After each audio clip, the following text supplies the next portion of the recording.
Hi, ladies. Welcome to the Feminine Universe. I'm so happy to have you here.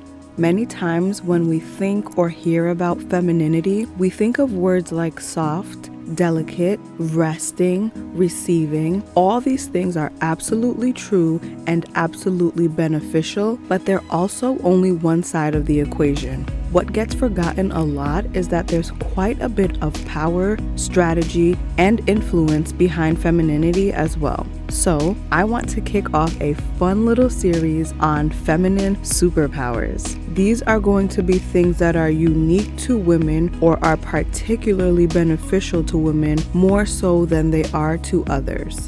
And the first superpower I want to cover is suggestion. We're going to talk about what suggestion is, why it works, and go over a few examples of how to use it. So let's get started.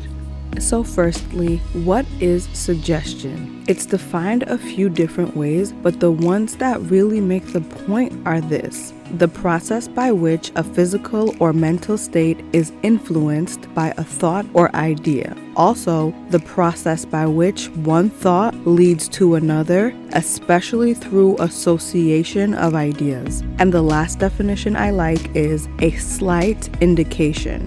In all of these definitions, I think we're picking up that there is definitely subtlety involved. Now that we've covered what it is, let's take a look at why suggestion works. On the surface, someone might look at this and say, why can't you just speak your mind directly? Or this is playing games, especially within the context of a relationship. But what this actually is understanding the human mind and human needs. It's about really grasping that no one likes being told what to do. Certain people, certain cultures, and certain genders have a stronger aversion to it than others, but generally speaking, most people don't like outright being told what to do. Humans actually have a psychological need for personal or individual autonomy. I'll put the exact definitions on the screen, but simply put, we want to be our own person and live self-directed lives. We want to feel like we are making our own choices and living according to our own beliefs without outside forces imposing on us. And anytime it feels like someone is challenging that, we naturally have a strong reaction. Think about how the minute someone tells us we can't do something, we immediately want to do it, or we at least become more curious about it. Or how when someone demands you do something, even when it's something you were planning on doing, you no longer want to do it. When you understand that instinctual human reaction, you understand why suggestion is so powerful. You put something on the table in a thoughtful and non-threatening way and allow the person to feel that they made the final choice to do it or not. So now that we've covered what suggestion is and why it works, let's get into a few examples to get an idea of how to use it in our everyday lives. Now remember, suggestion is about influencing a physical or mental state with a thought or idea, or one thought leading to another through association or a slight indication. And to simplify that even more, I like to put suggestion in two simple categories: your words and your behaviors. We're going to keep it really simple for these examples just to make sure they really click at a very basic level.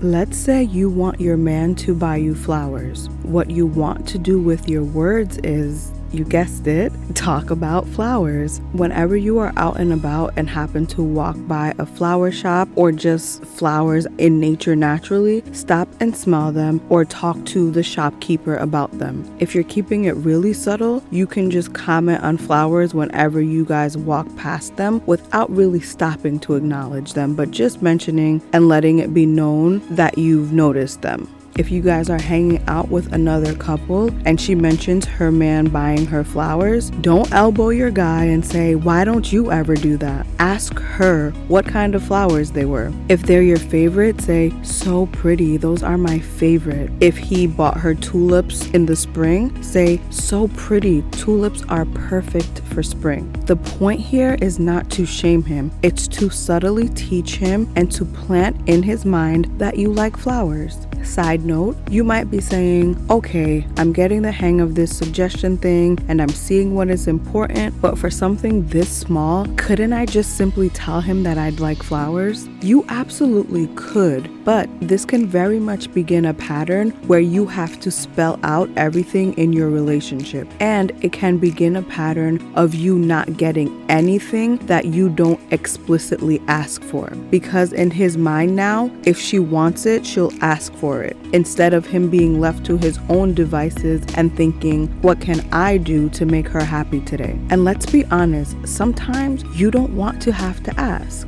Okay, side note closed. So that was about our words. Now let's talk about our behavior. Let's say your guy buys you flowers, either completely out of the blue or because you've planted it into his mind in some way. The way you react or behave will tell him if he should keep doing it. Now, I'm not saying to jump up and down like a maniac, but you do want to give a level of reaction that makes him think, yeah, I should definitely do this again. Take a moment to stop what you're doing, come over to him, smell them, admire them in some way. Don't just say, oh yeah, just set them down on the counter. You know, look for the vase, put them in water, give it your attention and be present in that moment. Display them somewhere in your home or apartment where they'll be seen. If you use social media, maybe post a picture of yourself with the flowers in the background or somewhere visible. You don't need to be extra and write anything about them. He will know they are being appreciated. And of course, getting you flowers gets a different reaction than getting you perfume, which is different from getting a phone and definitely different from a car.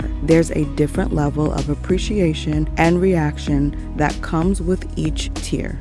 And when he does these kind and thoughtful things or gestures, remember to compliment your man and not just the thing. You can say, these flowers are beautiful, you're so thoughtful, you're such a gentleman, or you're always thinking of ways to put a smile on my face. Something along those lines. When you describe him and tell him who he is to you and who he is in your mind, he will strive to keep being that person. So remember to, yes, admire the gift or the gesture, but also attribute a certain positive quality trait to him as a person.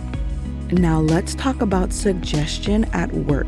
If you want your team, your company, or whoever to take on a specific task, project, or client, depending on your field and your particular office environment, just outright saying we should do this or that might not always be the best route. What you might want to do is present them with research on how 3, 4, 5 companies in your field recently implemented something similar to your idea and achieved great success. So instead of your coworkers, or especially your higher ups, feeling like you're telling them what to do, they feel like you're just presenting something that you think is a good idea and would be beneficial for the team, but they're free to do it or not, which is much less imposing. Now, if that idea is implemented and is successful, they will come to associate good ideas with you and want to have you around and get your input more often. And one of the parts of suggestion is that exact association of thoughts and ideas.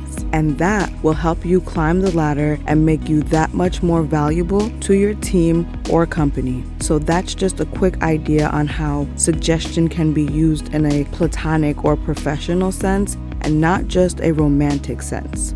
Now, please remember, no one thing can ever apply to everyone. There are a small percentage of people who love being told what to do. These people are like, please spell it out for me and I will follow it to a T. Heck, there are men who are actually excited by being bossed around a bit, but that's another conversation. My point is, while suggestion works with most people, there are exceptions to every rule. There are definitely times to suggest and times to put your foot down firmly. We can definitely get deeper as we go along because there are many layers and levels to suggestion, but I hope this at least gave you a deeper, albeit preliminary look into the power of suggestion. Don't forget to keep an eye out for the next feminine superpowers coming up in this series. Until next time, ladies, stay feminine, stay focused, and have fun.